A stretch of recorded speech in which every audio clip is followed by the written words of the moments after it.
नौकरी सम्राट में। अब हम आगे का क्वेश्चन देखेंगे। इससे पहले हम कुछ प्रश्न पढ़े थे नंबर सिस्टम का, कुछ और प्रश्न देखेंगे जो कि कुछ एग्जाम में पूछा जाता है। जैसे ये क्वेश्चन आपको कैट के एग्जाम में पूछा गया था, वो क्वेश्चन हम लिए हैं यहाँ पे। संख्या 30 पर पावर 2928 का दायां गैर शून्य अंक क्या होगा। क्वेश्चन को दोस्तों समझने की बात है। क्वेश्चन कह रहा है कि 30 के ऊपर पावर है 2928, इसका दायां से गैर शून्य मतलब शून्य नहीं होना चाहिए, जीरो से बगैर जीरो वाला, जहां पे जीरो एंड करता है वहां पे कौन सा क्वेश्चन आता है। तो सबसे पहले हम क्वेश्चन को क्या करेंगे, देखते के साथ कंफ्यूज नहीं होना है। 30 लिखा हुआ है दोस्तों, हम इसको कर सकते हैं 30 को हम 3 गुने 10 लिख सकते हैं। जब इसके ऊपर 2928 है तो दोनों में हम अलग अलग कर देंगे। 3 के ऊपर 2928 देंगे और फिर 10 के ऊपर 2928, दोनों को पावर हमने दोनों का अलग अलग पावर कर दिया। अब 10 के ऊपर कितना भी पावर दे दीजिए, 10 के ऊपर कितना भी पावर दीजिए वो जीरो में ही जाएगा। 10 के पावर 2 पावर दीजिए, 1 पर 2 जीरो होगा। 10 के पावर 3 पावर दीजिए 10 के ऊपर, तो 1 पर 3 जीरो होगा। 10 के ऊपर 2928 पावर दीजिए तो 10 के ऊपर 1 के ऊपर 2928 टाइम्स जीरो हो जाएगा। तो हमें क्या लेना है, तो ये तो जीरो हो गया। और प्रश्न कह रहा है कि गैर शून्य मतलब बगैर जीरो वाला लेना है हमें, तो वो कहां से आएगा हमारा, तो यहीं से आएगा। तो यहाँ क्या है, 3 पर पावर 2928। और 3 के बारे में आप जानते हैं, आपको इससे पहले हमने पढ़ा दिया है कि 3 एक ऐसा नंबर है जिस पर की पावर जो है वो 4 टाइम के बाद रिपीट होता है। 1 पावर 2 पावर 3 पावर 4 पावर, 5वें पावर में फिर से रिपीट होने लगता है, तो 4 पावर। तो उसके लिए क्या करते हैं, हम इसके पावर में 4 से डिवाइड करते हैं। तो क्या पूरे में डिवाइड करने की आवश्यकता है, तो नहीं दोस्तों, 29 में हमें डिवाइड करने की आवश्यकता नहीं है। हम डिवाइड कहाँ पे करेंगे, तो 28 में डिवाइड करेंगे। कितना हो जाएगा, तो रिमाइंडर हमारा बचेगा 0। और आपको हमने इससे पहले वाले वीडियो में बताया है, इससे पहले वाले क्लास में, कि जब रिमाइंडर 0 होता है तो पावर हम 4 लेते हैं। तो 3 के ऊपर पावर 4 लेंगे, 3 to the power 4 is equal to कितना हो जाएगा इसका, जब 4 पावर पड़ता है तो इसका हो जाता है 81। मतलब यूनिट डिजिट हमारा, यूनिट डिजिट में गैर शून्य वाला डिजिट जो है वो हमारा हो जाएगा कितना, तो 1 हो जाएगा। 1 हमारा आंसर हो जाएगा। ये प्रश्न हो गया, क्योंकि इसमें तो 0 0 ही आ गया और गैर शून्य की बात किया था, तो 1 हमारा आंसर है। ये क्वेश्चन क्लियर हो गया होगा। दूसरा क्वेश्चन हम लेते हैं। ये क्वेश्चन एसएससी सीजीएल के एग्जाम में पूछा गया था 2019 के एग्जाम में, सीजीएल मेंस के एग्जाम में ये क्वेश्चन पूछा गया है। यहां क्वेश्चन कह रहा है कि 5q into 2 to the power 1001 का 1000वें स्थान का अंक क्या होगा। तो क्वेश्चन को थोड़ा सा समझने की बात है। यहां कह रहा है कि 1000वें स्थान का अंक, 1000वें स्थान का मतलब इकाई, दहाई, सैकड़ा और हजार। 1000वें नंबर पर क्या आएगा, तो सबसे पहले हम प्रयास करेंगे इस तरह के क्वेश्चन में कि 1000 हम अलग कर ले। तो 1000 कैसे अलग होगा, तो 5 पर 3 पावर, अगर 5 को 2 से गुना कर दिया जाए तो 10 हो जाएगा। 10 पे 3 पावर आ जाए, क्योंकि 5 पे 3 पावर है, 10 पे 3 पावर हो जाए तो 1000 हो जाएगा। उसके साथ में हम जिसको गुना करेंगे वही हमारा आंसर होगा। तो 2 को भी हम 2 पे पावर है 1001, इसमें से मित्रों हम क्या करेंगे कि 2 को हम निकाल लेंगे, 2 पे पावर, 3 को अलग कर देंगे और कौन बच गया, 2 पे पावर 998 बच गया। ये दोनों को एक साथ ले लीजिए, जब एक साथ ले लेंगे तो ये हमारा आंसर हो जाएगा। ये 10 पे 3 पावर और 2 पे 998 पावर, मतलब 10 पे जब 3 पावर देंगे तो ये हो जाता है हमारा 1000। 1000 आ गया हमारा। इसके साथ जिसका भी गुना करेंगे जिस अंक का, वो 1000वां नंबर का होगा। अब हमारा बचा हुआ है 2 पे 998 पावर।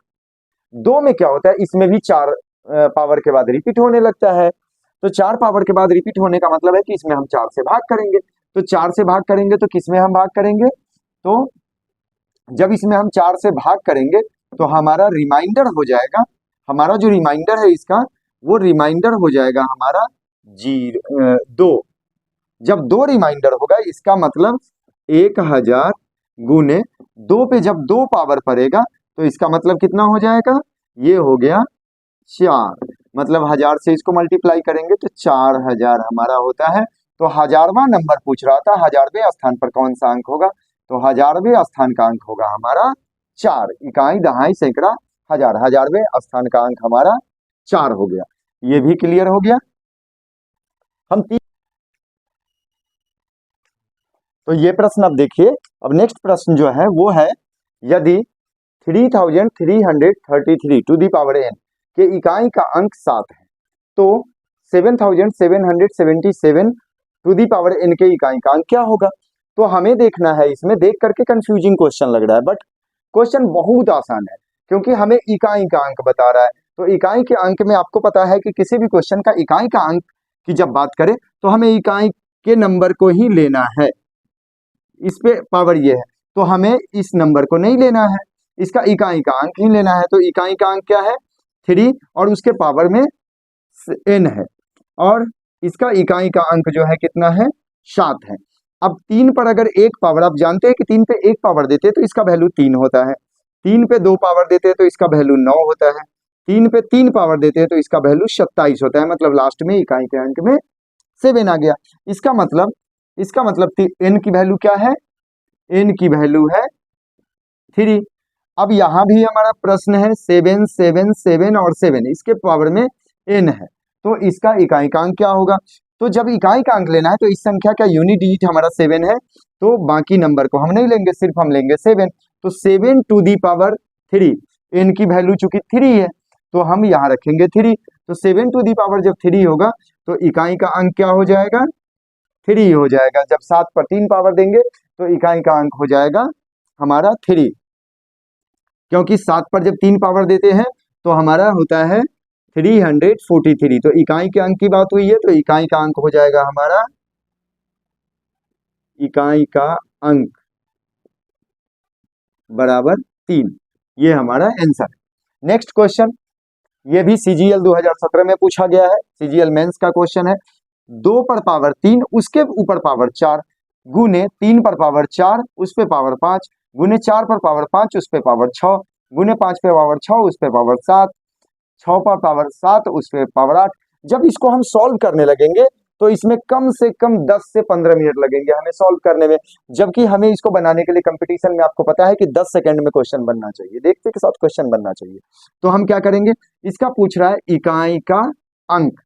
आपको इसके पीछे वाले क्लास में हमने बताया था कि अगर किसी भी नंबर में अगर बहुत सारी संख्या है, उसका अगर मल्टीप्लाई हो रहा है, तो अगर एक संख्या का इकाई अंक अगर 5 आ जाए और उसी में दूसरा कोई संख्या हो जो कि सम संख्या हो, तो उसके साथ अगर हम मल्टीप्लाई कर देंगे 5 को, तो उसका आंसर हमारा 5 ही आएगा हमेशा।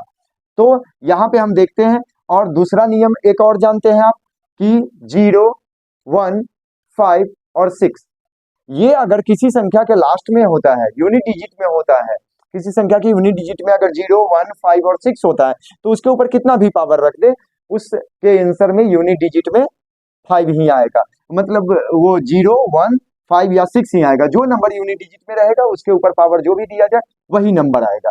तो यहाँ 5 के ऊपर कितना भी पावर पड़ जाए तो वो क्या रह जाएगा, वो 5 ही हो जाएगा। अच्छा, आपने इससे पहले ये इस नियम को पढ़ा है कि a to the power m to the power n is equal to m into n then mn, इस तरह से।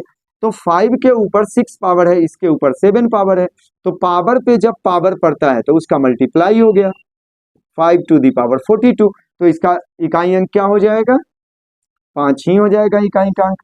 अब दूसरे में जब लेते हैं हम 2, यहाँ पे इसी को ले लेते हैं, सम संख्या ये भी है, ये भी है, ये भी है और ये भी है, हम इसी को ले लेते हैं।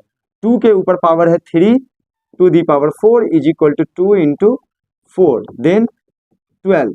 तो ये जो होगा ये सम संख्या 2 के ऊपर कितना भी पावर दे दे और लास्ट में 2 वो सम संख्या में ही आएगा। तो सम संख्या के साथ अगर 5 का मल्टीप्लाई होता है तो 0 आ जाता है, और 0 वाले से अगर पूरे को मल्टीप्लाई कर दे तो लास्ट में 0 ही रहेगा। तो इसका मतलब है कि इसका इकाई अंक क्या हो जाएगा, इकाई का अंक बराबर 0, मतलब इस संख्या की इसको मल्टीप्लाई करेंगे तो लास्ट में इकाई का अंक 0 आ जाएगा। ये हमें समझाने में ये लगा, बट आपको बनाने में सिर्फ 10 सेकंड लगेंगे अगर इसको अच्छे से आप समझ लेंगे तो आई होप कि आपके समझ में ये चारों क्वेश्चन बहुत अच्छे से आ गया होगा। आप क्या करेंगे कि इसको बार बार पॉज कर करके इसको देखेंगे, स्क्रीनशॉट ले लेंगे या फिर नोट्स बना लेंगे, तो अच्छे से समझ में आ जाएगा। और जब अच्छे से समझ में आ जाएगा तो किसी भी एग्जाम में, जो ही नहीं है बीएसएससी का ही, कोई भी एग्जाम आप देंगे तो उसमें आसानी से इस तरह के क्वेश्चन जो आएंगे उसको आप आसानी से सॉल्व कर सकते हैं, बना सकते हैं। तो मित्रों, अगर आपको ये वीडियो अच्छा लगा हो, ये क्लास अच्छा लग रहा हो, तो प्लीज लाइक कर लें, सब्सक्राइब कर लें और अपने मित्रों के पास, अपने दोस्तों के बीच जो है शेयर भी करें, ज्यादा से ज्यादा शेयर करें, जिससे कि उन्हें भी ये मोटिवेशनल क्लास मिल सके। क्योंकि बीएसएससी बहुत दिनों बाद आई है वैकेंसी, और फिर पता नहीं कब आए। बड़े लेवल पर जितने भी लोग इंटर पास हैं उन सब लोगों को मोटिवेट कीजिए कि वो अप्लाई करें और अच्छे से क्लास करें। मैथ्स और रीजनिंग यहाँ स्कोरिंग सब्जेक्ट है, और जिनका भी मैथ्स और रीजनिंग बहुत अच्छा रहेगा वो जरूर एक सीट यहाँ पे पक्का करके जाएंगे। तो अच्छे से लोगों के बीच शेयर करें और सबको बोले कि आप पढ़ाई कीजिए। अभी हम आपको मैथ्स पढ़ा रहे हैं, फिर आपको हम रीजनिंग भी पढ़ाएंगे, और मैथ्स के बाद जब रीजनिंग स्टार्ट करेंगे तो रीजनिंग के साथ जीके और जीएस और साइंस एक साथ स्टार्ट करेंगे। तो आप जो है रोज, चूंकि इसका एग्जाम जो है 11 नवंबर तक फॉर्म भरा जा रहा है, लास्ट डेट है, और उम्मीद है दोस्तों कि जनवरी लास्ट या फरवरी में इसका एग्जाम हो जाएगा, क्योंकि आप जानते हैं कि ये चुनावी साल है। चुनाव से पहले पहले एग्जाम करवा लिया जाएगा सरकार के द्वारा। तो फरवरी में इसका अगर एग्जाम हो जाता है तो आपके पास 3 महीने का समय होगा। 3 महीने में आप अच्छे से प्रिपरेशन कर सकते हैं, बट आपको समय देना होगा। 8 से 10 घंटे आपको मेहनत करना पड़ेगा रोज। सब कुछ भूल जाइए दोस्तों, सब कुछ भूल जाइए। अभी सिर्फ पढ़िए, किताबों से दिल लगाइए, पढ़ाई कीजिए और क्लास में मन लगा करके पढ़िए। आपका एग्जाम जरूर निकलेगा, और एक सीट आपका 11,098 सीट है, उसमें से एक सीट आपके लिए श्योर होगा। आप मन लगा के पढ़िए और दोस्तों के बीच इस वीडियो को ज्यादा से ज्यादा शेयर कीजिए। धन्यवाद दोस्तों।